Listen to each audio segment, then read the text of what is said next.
توبہ کا طریقہ کیا ہے، کون کون سے بڑے بڑے گناہ ہیں اور چھوٹے گناہوں کے بارے میں کیا ہے۔ تو توبہ تو میں نے آپ کو بتا دیا کہ توبہ یہ ہے کہ اپنی اصلاح کرنی ہے۔ اس کو میں دنیاوی مثال سے آخر میں سمجھا دیتا ہوں، پھر آگے چلتے ہیں۔ مجھے بتائیں، جس شخص کی زندگی میں ایک دفعہ، بالکل پہلی دفعہ کسی گرم استری سے ہاتھ جل جائے، دوسری دفعہ وہ ٹھنڈی کو بھی لگاتے ہوئے ڈرے گا نا کہ ہو سکتا ہے تھوڑی دیر پہلے کوئی استری نہ کر گیا ہوئے۔ اس لیول کا ڈر جب آپ کا کسی گناہ کے بارے میں آئے گا نا دوبارہ کرتے ہوئے، تو آپ سمجھ لیں آپ نے توبۃ نصوحا کر لی۔ یا ایھا الذین آمنوا توبوا الی اللہ توبۃ نصوحا، ایسی توبہ کرو جو آگے کو نصیحت ہو۔ اور اگر ایسا نہیں ہے تو بس پھر ٹھیک ہے، ایک خیال ہے اس کو آپ کے ویژول تھنکنگز کو لے کے آپ چلیں اور کبھی آپ شیطان کے اوپر ڈال دیں۔ میں تو یہ چیلنج کرتا ہوں بار بار کہ اگر گورنمنٹ آف پاکستان یہ اناؤنسمنٹ کرے کہ جو شخص فجر کی نماز اپنے محلے کی مسجد کی پہلی صف میں ادا کرے تو فی فجر 1,00,000 روپیہ، دوسری صف والے کو 50,000، تیسری والے کو 25,000، تو دنیا کے سارے شیاطین مل کے دنیا کے سب سے بڑے بے نمازی کی بھی فجر نہیں چھوڑ۔ ہاں کر کے دیکھ لیں، اگر آپ کو ہے نا ایسی آنکھ نہیں کھلتی، وہ جی انہوں ہوش ہی نہیں ہوتی۔ ہم نے ان لوگوں کو بھی اپنے آفس میں دیکھا ہے کہ جن کو ہوش ہی نہیں ہوتی تھی، لیکن جب انہوں نے کبھی کسی آفیشیل ٹور پہ دوسرے ملک جانا ہوتا تھا تو اللہ کے فضل سے وہ تہجد کے وقت اٹھے ہوتے تھے۔ تو یہ سب کے سب بہانے ہیں۔ پھر کہتے ہیں دعا کریں توفیق مل جائے۔ آج تک ہمیں کسی نے نہیں کہا کہ دعا کریں، ارادہ ہے گھر جا کے رات کا کھانا کھانا ہے توفیق مل جائے، نہیں، وہ کھانا ہوتا ہے۔ آج تک کسی نے ٹوائلٹ جانے سے پہلے کہا کہ دعا کریں، مطلب ایک بڑا مشکل کام میں کرنے جا رہا ہوں، ہے تو مشکل کام ہے سر، پیشاب بند ہو جائے تو نہیں کھلتا، آپریشن ہوتا ہے، تو مہربانی کریں دعا کریں کہ اللہ تعالیٰ عزت سے پیشاب میرا نکلوا دے، نہیں، وہ ارادہ ہوتا ہے۔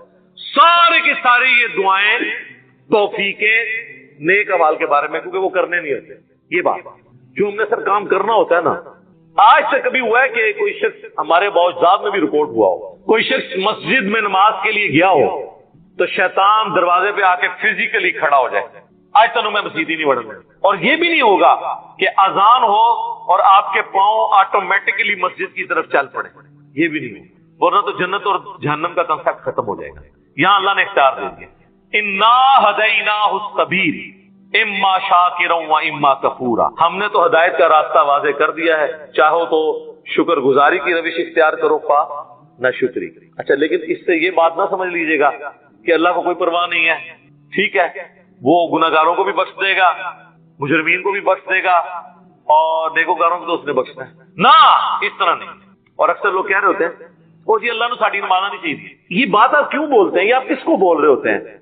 میری نماز تو نہیں کو پڑھ رہا نا، تو مجھے کچھ سنا رہے ہو، جس کی پڑھ رہے ہو اس کو سناؤ، اللہ کی پڑھ رہے ہو۔ تو اللہ نے کب کہا ہے کہ مجھے تیری نمازیں چاہیے؟ کہیں کہا ہے؟ اللہ کہتا ہے تمہیں تمہارے لیے نمازیں چاہیے، اللہ نے تو کبھی کہا ہی نہیں کہ مجھے چاہیے۔ اس فلسفے کو اللہ تعالیٰ نے سورہ الزمر میں بیان کی ہے، مسئلہ تقدیر بھی حل کرنے والی یہ آیت ہے، اور سارے مسئلے، یہ اکثر لوگ کہتے ہیں نا جو کچھ ہو رہا ہے نا جی اللہ کی مرضی سے ہی ہو رہا ہے جی، یہ اکثر آپ سنتے ہوں گے کہ دنیا میں جو کچھ ہو رہا ہے نا جی اللہ کی مرضی سے ہو رہا ہے، نہیں سر ایسے نہیں ہے، اللہ کی مرضی سے نہیں ہو رہا، اللہ کی اجازت سے ہو رہا ہے۔ اللہ کی مرضی ہے یہ کہ لوگ زنا کریں، اجازت ہے کہ کر لو، یہ نہیں ہوگا کہ جسم پہ فالج گرے، لیکن آخرت میں چھوڑوں گا نہیں، شراب پینی ہے پی لو، چمڑی اتار دوں گا آخرت میں، یہ نہیں ہوگا کہ شراب کی بوتل پکڑو تو ہاتھ پہ فالج گر پڑے، ایسے نہیں ہوگا، اجازت ہے، نیکی کرنی ہے کرو، برائی کرنی ہے کرو، مرضی نہیں ہے، مرضی یہی ہے کہ پیغمبروں کا راستہ اختیار۔ یہ فلسفہ جو ہے نا سورہ زمر میں بیان ہوا ہے، آیت نمبر 7۔ سر یہ 7 نمبر آیت تو آپ سارے اپنے قریبی لوگوں کو سنائیں، اپنے آفیسز میں سنائیں، اپنے دوستوں کو، گھر والوں کو۔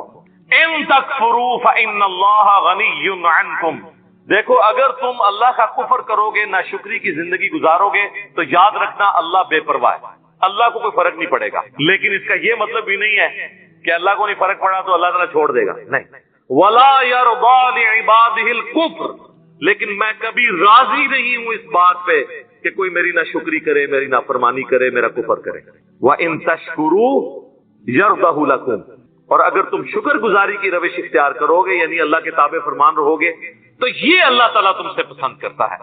وَلَا تَزِرُ وَازِرَةٌ وِزْرَ أُخْرَىٰ، کوئی جان دوسری جان کا بوجھ نہیں اٹھائے گی، ہر شخص نے اپنے اعمال کا جواب دہ خود ہونا ہے۔ ثُمَّ إِلَىٰ رَبِّكُمْ مَرْجِعُكُمْ، اس کے بعد تمہیں لوٹ کر تمہارے رب کی طرف جانا ہے۔ فَيُنَبِّئُكُمْ بِمَا كُنتُمْ تَعْمَلُونَ، پھر وہ تمہیں خبر دے دے گا جو کچھ تم دنیا میں اعمال کیا کرتے تھے۔